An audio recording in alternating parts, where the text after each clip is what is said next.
Hi everyone, I'm Sue Cook of Brainbuzzz, one word, 3 Zs.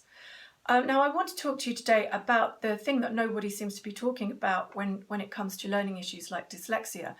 If you're going down all the normal channels and your child is, improving a bit, but not really getting over the dyslexia issues, then maybe it's time to have a look at some neurodevelopment and find out what's going on so that you can actually create an optimally functioning brain so that their reading or whatever will just occur naturally.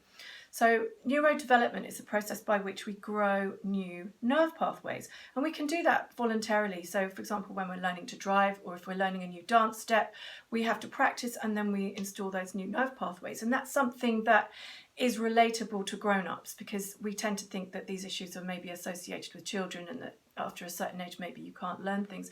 But actually every time we're learning something new, we're installing new nerve pathways. And when we repeatedly fulfill an action physically, like when we're learning to drive or when we're learning a new dance step, we are creating nerve pathways that will help us achieve what we want to do, and one day it's automatic.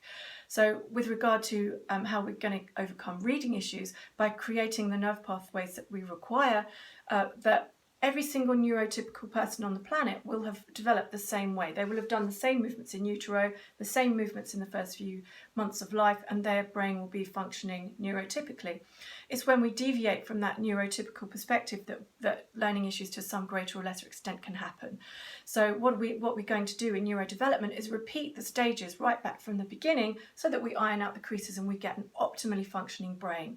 Now, if you're keeping up with me and you follow my posts, you'll know that we are talking about the senses.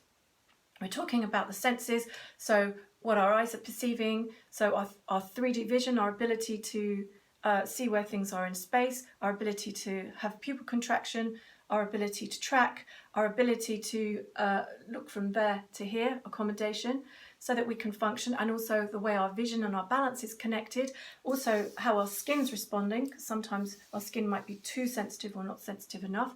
Same with our nose, smells might be too much or not enough. And the same with hearing, sounds might be too loud or not enough. And these are all things that we can work on with neurodevelopment to create optimum